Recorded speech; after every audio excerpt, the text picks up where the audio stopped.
श्री महाभारतम 68वां अध्याय। राजा दुष्यंत की अद्भुत शक्ति तथा राज्य शासन की क्षमता का वर्णन।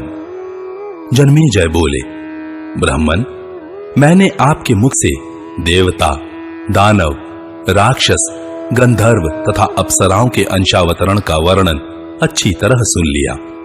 विप्रवर, अब इन ब्रह्म ऋषियों के समीप आपके द्वारा वर्णित कुरुवंश का वृत्तांत पुनः आदि से ही सुनना चाहता हूं।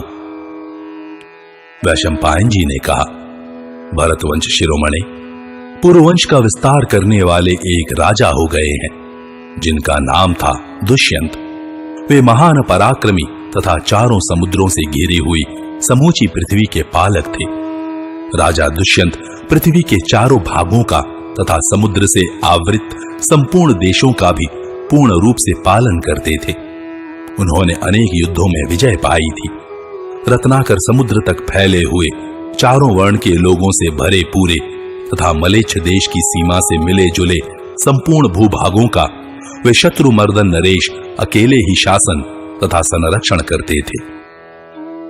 उस राजा के शासन काल में कोई मनुष्य वर्ण संकर संतान उत्पन्न नहीं करता था। पृथ्वी बिना जोते बोए ही अनाज पैदा करती थी और सारी भूमि रत्नों की खान बनी हुई थी। इसलिए कोई भी खेती करने या रत्नों की खान का पता लगाने की चेष्टा नहीं करता था। पाप करने वाला तो उस राज्य में कोई था ही नहीं। नरश्रेष्ठ, सभी लोग धर्म में अनुराग रखते और उसी का सेवन करते थे। अतः धर्म और अर्थ दोनों ही उनके स्वतः प्राप्त हो जाते थे। तात, राजा दुष्यंत जब इस देश के शासक थे उस समय कहीं चोरों का भय नहीं था। भूख का भय तो नाम मात्र को भी नहीं था। इस देश पर दुष्यंत के शासन काल में रोग व्याधि का डर तो बिल्कुल ही नहीं रह गया था। सब वर्णों के लोग अपने अपने धर्म के पालन में रत रहते थे। देवाराधन आदि कर्मों को निष्काम भाव से ही करते थे। राजा दुष्यंत का आश्रय लेकर समस्त प्रजा निर्भय हो गई थी। मेघ समय पर पानी बरसाता और अनाज रसयुक्त होते थे। पृथ्वी सब प्रकार के रत्नों से संपन्न तथा पशुधन से परिपूर्ण थी। ब्राह्मण अपने वर्णाश्रमोचित कर्मों में तत्पर थे। उनमें झूठ एवं छल कपट आदि का अभाव था। राजा दुष्यंत स्वयं भी नवयुवक थे। उनका शरीर वज्र के सदृश दृढ़ था। वे अद्भुत एवं महान पराक्रम से संपन्न थे। वे अपने दोनों हाथों द्वारा उपवनों और काननों सहित मंदराचल को उठाकर ले जाने की शक्ति रखते थे। गदा युद्ध के प्रक्षेप, विक्षेप, परिक्षेप और अभिक्षेप इन चारों प्रकारों में कुशल तथा संपूर्ण अस्त्र शस्त्रों की विद्या में अत्यंत निपुण थे। घोड़े और हाथी की पीठ पर बैठने की कला में वे अत्यंत प्रवीण थे। बल में भगवान विष्णु के समान और तेज में भगवान सूर्य के सदृश थे। वे समुद्र के समान अक्षोभ्य और पृथ्वी के समान सहनशील थे। महाराज दुष्यंत का सर्वत्र सम्मान था। उनके नगर तथा राष्ट्र के लोग सदा प्रसन्न रहते थे। वे अत्यंत धर्मयुक्त भावना से सदा प्रसन्न रहने वाली प्रजा का शासन करते थे। इस प्रकार श्री महाभारत आदि पर्व के अंतर्गत संभव पर्व में शकुंतलोपाख्यान विषयक 68वां अध्याय पूरा हुआ। 69वां अध्याय दुष्यंत का शिकार के लिए वन में जाना और विविध हिंसक वन जंतुओं का वध करना। जन्मेजय बोले, ब्राह्मण, मैं परम बुद्धिमान भरत की उत्पत्ति और चरित्र को तथा शकुंतला की उत्पत्ति के प्रसंग को भी यथार्थ रूप से सुनना चाहता हूं। भगवान, वीरवर दुष्यंत ने शकुंतला को कैसे प्राप्त किया? मैं पुरुष सिंह दुष्यंत के उस चरित्र को विस्तार पूर्वक सुनना चाहता हूं। तत्वज्ञ मुने, आप बुद्धिमानों में श्रेष्ठ हैं, अतः ये सब बातें बताइए। वैशंपायन जी ने कहा, एक समय की बात है। महाबाहु राजा दुष्यंत बहुत से सैनिक और सवारियों को साथ लिए सैकड़ों हाथी घोड़ों से गिरकर परम सुंदर चतुरंगिणी सेना के साथ एक गहन वन की ओर चले। जब राजा ने यात्रा की उस समय खड्ग, शक्ति, गदा, मुसल, प्रास और तोमर हाथ में लिए सैकड़ों योद्धा उन्हें घेरे हुए थे।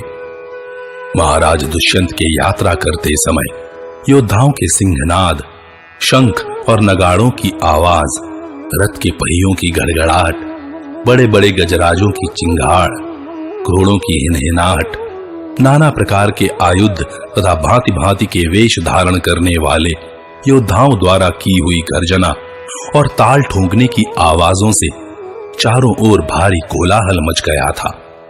महल के श्रेष्ठ शिखर पर बैठी हुई स्त्रियां उत्तम राजोचित शोभा से संपन्न शूरवीर दुष्यंत को देख रही थी। वे अपने यश को बढ़ाने वाले, इंद्र के समान पराक्रमी और शत्रुओं का नाश करने वाले थे। शत्रु रूपी मतवाले हाथी को रोकने के लिए उनमें सिंह के समान शक्ति थी। वहां देखती हुई स्त्रियों ने उन्हें वज्रपाणी इंद्र के समान समझा और आपस में वे इस प्रकार बातें करने लगी। सखियों, देखो तो सही, ये ही वे पुरुष सिंह महाराज दुष्यंत हैं, जो संग्राम भूमि में वसुओं के समान पराक्रम दिखाते हैं, जिनके बाहुबल में पड़कर शत्रुओं का अस्तित्व मिट जाता है। ऐसी बातें करती हुई वे स्त्रियां बड़े प्रेम से महाराज दुष्यंत की स्तुति करती और उनके मस्तक पर फूलों की वर्षा करती थी। यत्र तत्र खड़े हुए श्रेष्ठ ब्राह्मण सब ओर उनकी स्तुति प्रशंसा करते थे। इस प्रकार महाराज वन में हिंसक पशुओं का शिकार खेलने के लिए बड़ी प्रसन्नता के साथ नगर से बाहर निकले। वे देवराज इंद्र के समान पराक्रमी थे। मतवाले हाथी की पीठ पर बैठकर यात्रा करने वाले उन महाराज दुष्यंत के पीछे पीछे ब्राह्मण, क्षत्रिय, वैश्य और शूद्र सभी वर्णों के लोग गए और सब आशीर्वाद एवं विजय सूचक वचनों द्वारा उनके अभ्युदय की कामना करते हुए उनकी ओर देखते रहे। नगर और जनपद के लोग बहुत दूर तक उनके पीछे पीछे गए। फिर महाराज की आज्ञा होने पर लौट आए। उनका रथ गरुड़ के समान वेगशाली था। उसके द्वारा यात्रा करने वाले नरेश ने गड़गड़ाहट की आवाज से पृथ्वी और आकाश को गुंजा दिया। जाते जाते बुद्धिमान दुष्यंत ने एक नंदन वन के समान मनोहर वन देखा, जो बेल, आक, खैर, कैथ और धव आदि वृक्षों से भरपूर था। पर्वत की चोटी से गिरे हुए बहुत से शिलाखंड वहां इधर उधर पड़े थे। ऊंची नीची भूमि के कारण वह वन बड़ा दुर्गम जान पड़ता था। अनेक योजन तक फैले हुए उस वन में कहीं जल या मनुष्य का पता नहीं चलता था। वह सब ओर मृग और सिंह आदि भयंकर जंतुओं तथा अन्य वनवासी जीवों से भरा हुआ था। नरश्रेष्ठ राजा दुष्यंत ने सेवक, सैनिक और सवारियों के साथ नाना प्रकार के हिंसक पशुओं का शिकार करते हुए उस वन को रौंद डाला। वहां बाणों के लक्ष्य में आए हुए बहुत से व्याघ्रों को महाराज दुष्यंत ने मार गिराया और कितनों को सायकों से बींध डाला। शक्तिशाली पुरुषों में श्रेष्ठ नरेश ने कितने ही दूरवर्ती हिंसक पशुओं को बाणों द्वारा घायल किया। जो निकट आ गए उन्हें तलवार से काट डाला और कितने ही ईण जाति के पशुओं को शक्ति नामक शस्त्र द्वारा मौत की घाट उतार दिया। असीम पराक्रम वाले राजा गदा घुमाने की कला में अत्यंत प्रवीण थे। अतः वे तोमर, तलवार, गदा तथा मूसलों की मार से स्वेच्छापूर्वक विचरने वाले जंगली हाथियों का वध करते हुए वहां सब ओर विचरने लगे। अद्भुत पराक्रमी नरेश और उनके युद्ध प्रेमी सैनिकों ने उस विशाल वन का कोना कोना छान डाला। अतः सिंह और बाघ उस वन को छोड़कर भाग गए।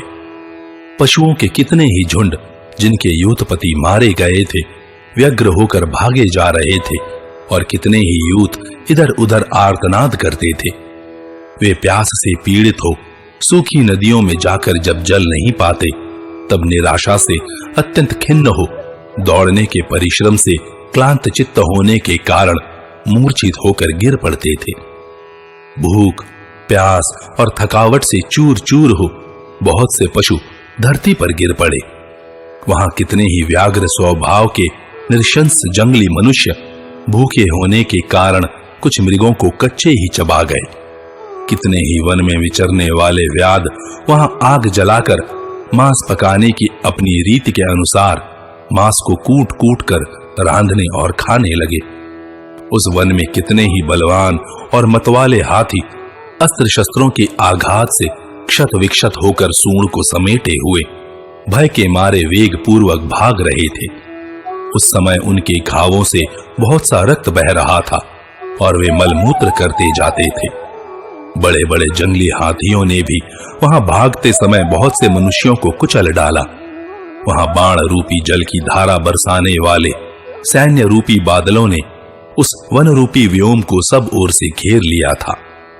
महाराज दुष्यंत ने जहां के सिंहों को मार डाला था, वह हिंसक पशुओं से भरा हुआ वन बड़ी शोभा पा रहा था। इस प्रकार श्री महाभारत आदि पर्व के अंतर्गत संभव पर्व में शकुंतलोपाख्यान विषयक 69वां अध्याय पूरा हुआ। 70वां अध्याय तपोवन और कणव के आश्रम का वर्णन तथा राजा दुष्यंत का उस आश्रम में प्रवेश। वैशंपायन जी कहते हैं, राजन, तदनंतर सेना और सवारियों के साथ राजा दुष्यंत ने सहस्त्रों हिंसक पशुओं का वध करके एक हिंसक पशु का ही पीछा करते हुए दूसरे वन में प्रवेश किया। उस समय उत्तम बल से युक्त महाराज दुष्यंत अकेले ही थे तथा भूख, प्यास और थकावट से शिथिल हो रहे थे। उस वन के दूसरे छोर में पहुंचने पर उन्हें एक बहुत बड़ा ऊसर मैदान मिला, जहां वृक्ष आदि नहीं थे। उस वृक्ष शून्य ऊसर भूमि को लांघकर महाराज दुष्यंत दूसरे विशाल वन में जा पहुंचे, जो अनेक उत्तम आश्रमों से सुशोभित था। देखने में अत्यंत सुंदर होने के साथ ही वह मन में अद्भुत आनंदोल्लास की सृष्टि कर रहा था। उस वन में शीतल वायु चल रही थी। वहां के वृक्ष फूलों से भरे थे और वन में सब ओर व्याप्त हो उसकी शोभा बढ़ा रहे थे। वहां अत्यंत सुखद हरी हरी कोमल घास उगी हुई थी। वह वन बहुत बड़ा था और मीठी बोली बोलने वाले विविध विहंगमों के कलरवों से गूंज रहा था। उसमें कहीं कोकिलों की कूहू कूहू सुन पड़ती थी, तो कहीं झिंगुरों की झीनी झनकार गूंज रही थी। वहां सब ओर बड़ी बड़ी शाखाओं वाले विशाल वृक्ष अपनी सुखद शीतल छाया किए हुए थे और उन वृक्षों के नीचे सब ओर भ्रमर मंडरा रहे थे। इस प्रकार वहां सर्वत्र बड़ी भारी शोभा छा रही थी। उस वन में एक भी वृक्ष ऐसा नहीं था जिसमें फूल और फल न लगे हों तथा भौरे न बैठे हों। कांटेदार वृक्ष तो वहां ढूंढने पर भी नहीं मिलता था। सब ओर अनेक अनेक पक्षी चहक रहे थे। भांति भांति के पुष्प उस वन की अत्यंत शोभा बढ़ा रहे थे। सभी ऋतुओं में फूल देने वाले सुखद छाया युक्त वृक्ष वहां चारों ओर फैले हुए थे। महान धनुर्धर राजा दुष्यंत ने इस प्रकार मन को मोह लेने वाले उस उत्तम वन में प्रवेश किया। उस समय फूलों से भरी हुई डालियों वाले वृक्ष वायु के झकोरों से हिल हिल कर उनके ऊपर बार बार अद्भुत पुष्प वर्षा करने लगे। वे वृक्ष इतने ऊंचे थे मानो आकाश को छू लेंगे। उन पर बैठे हुए मीठी बोली बोलने वाले पक्षियों के मधुर शब्द वहां गूंज रहे थे। उस वन में पुष्प रूपी विचित्र वस्त्र धारण करने वाले वृक्ष अद्भुत शोभा पा रहे थे। फूलों के भार से झुके हुए उनके कोमल पल्लवों पर बैठे हुए मधुलोभी भ्रमर मधुर गुंजार कर रहे थे। राजा दुष्यंत ने वहां बहुत से ऐसे रमणीय प्रदेश देखे जो फूलों के ढेर से सुशोभित तथा लता मंडपों से अलंकृत थे। मन की प्रसन्नता को बढ़ाने वाले उन मनोहर प्रदेशों का अवलोकन करके उस समय महातेजस्वी राजा को बड़ा हर्ष हुआ। फूलों से लदे हुए वृक्ष एक दूसरे से अपनी डालियों को सटाकर मानो गले मिल रहे थे। वे गगनचुंबी वृक्ष इंद्र की ध्वजा के समान जान पड़ते थे और उनके कारण उस वन की बड़ी शोभा हो रही थी। सिद्धचारण समुदाय तथा गंधर्व और अप्सराओं के समूह भी उस वन का अत्यंत सेवन करते थे। वहां मतवाले वानर और किन्नर निवास करते थे। उस वन में शीतल सुगंध सुखदायिनी मंद वायु फूलों के पराग वहन करती हुई मानो रमण की इच्छा से बार बार वृक्षों के समीप आती थी। वह वन मालिनी नदी के कछार में फैला हुआ था और ऊंची ध्वजाओं के समान ऊंचे वृक्षों से भरा होने के कारण अत्यंत मनोहर जान पड़ता था। राजा ने इस प्रकार उत्तम गुणों से युक्त उस वन का भलीभांति अवलोकन किया। इस प्रकार राजा अभी वन की शोभा देख ही रहे थे कि उनकी दृष्टि एक उत्तम आश्रम पर पड़ी जो अत्यंत रमणीय और मनोरम था। वहां बहुत से पक्षी हर्षोल्लास में भरकर चहक रहे थे। नाना प्रकार के वृक्षों से भरपूर उस वन में स्थान स्थान पर अग्निहोत्र की आग प्रज्वलित हो रही थी। इस प्रकार उस अनुपम आश्रम का श्रीमान दुष्यंत नरेश ने मन ही मन बड़ा सम्मान किया।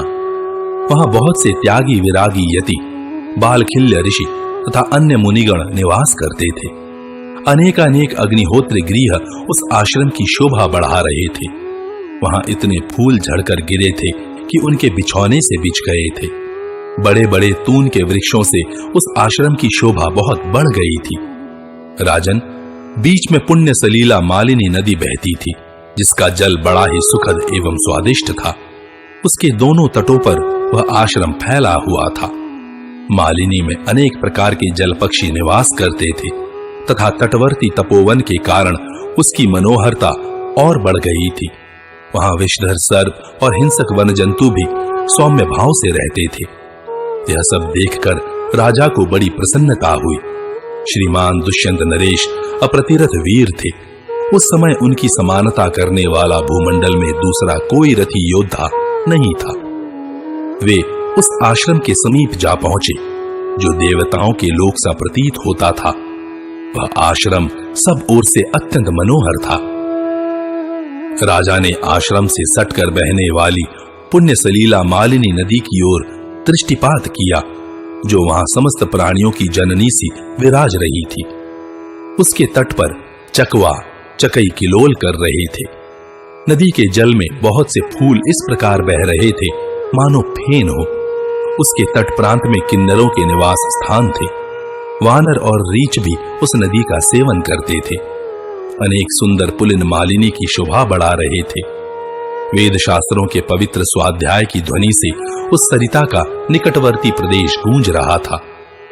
मतवाले हाथी, सिंह और बड़े बड़े सर्प भी मालिनी के तट का आश्रय लेकर रहते थे। उसके तट पर ही कश्यप गोत्रीय महात्मा कणव का वह उत्तम एवं रमणीय आश्रम था। वहां महर्षियों के समुदाय निवास करते थे। उस मनोहर आश्रम और आश्रम से सटी हुई नदी को देखकर राजा ने उस समय उसमें प्रवेश करने का विचार किया। टापुओं से युक्त तथा सुरमय तट वाली मालिनी नदी से सुशोभित वह आश्रम गंगा नदी से शोभायमान भगवान नर नारायण के आश्रम सा जान पड़ता था। तदनंतर नरश्रेष्ठ दुष्यंत ने अत्यंत उत्तम गुणों से संपन्न कश्यप गोत्रीय महर्षि तपोधन कणव का, जिनके तेज का वाणी द्वारा वर्णन नहीं किया जा सकता, दर्शन करने के लिए कुबेर के चैत्ररथ वन के समान मनोहर उस महान वन में प्रवेश किया, जहां मतवाले मयूर अपनी केका ध्वनि फैला रहे थे।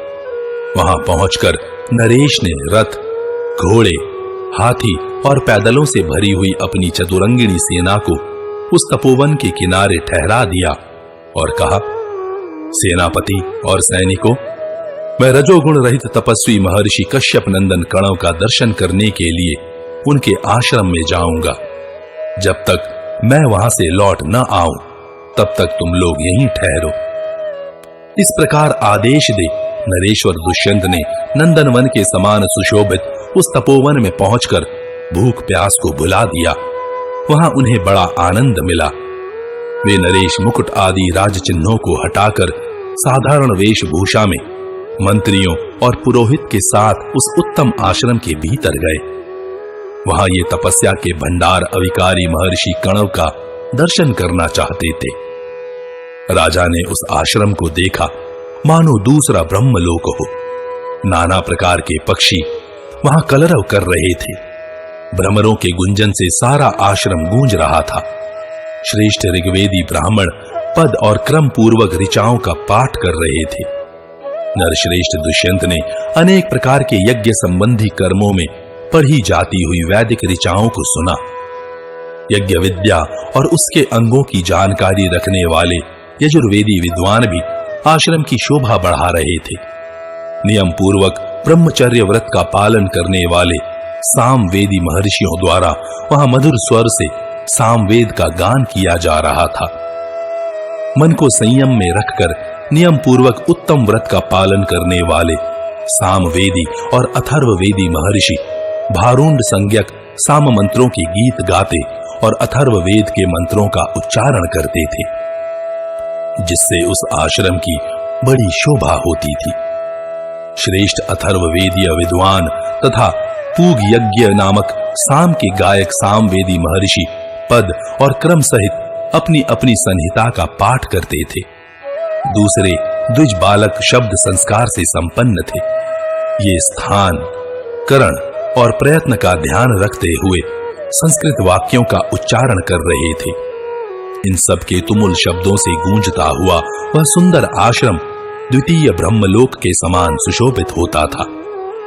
यज्ञवेदी की रचना के ज्ञाता, क्रम और शिक्षा में कुशल, न्याय के तत्व और आत्मानुभाव से संपन्न, वेदों के पारंगत, परस्पर विरुद्ध प्रतीत होने वाले अनेक वाक्यों की एक वाक्यता करने में कुशल तथा विभिन्न शाखाओं की गुण विधियों का एक शाखा में उपसंहार करने की कला में निपुण, उपासना आदि विशेष कार्यों के ज्ञाता, मोक्ष धर्म में तत्पर, अपने सिद्धांत की स्थापना करके उसमें शंका उठाकर उसके परिहार पूर्वक उस सिद्धांत के समर्थन में परम प्रवीण, व्याकरण, छंद, निरुक्त, ज्योतिष तथा शिक्षा और कल्प वेद के इन छहों अंगों के विद्वान, पदार्थ, शुभाशुभ कर्म, सत्व, रज, तम आदि गुणों को जानने वाले तथा कार्य और कारण के ज्ञाता, पशु पक्षियों की बोली समझने वाले, व्यास ग्रंथ का आश्रय लेकर मंत्रों की व्याख्या करने वाले तथा विभिन्न शास्त्रों के प्रमुख विद्वान वहां रहकर जो शब्दोच्चारण कर रहे थे, उन सबको राजा दुष्यंत ने सुना। कुछ लोक रंजन करने वाले लोगों की बातें भी उस आश्रम में चारों ओर सुनाई पड़ती थी।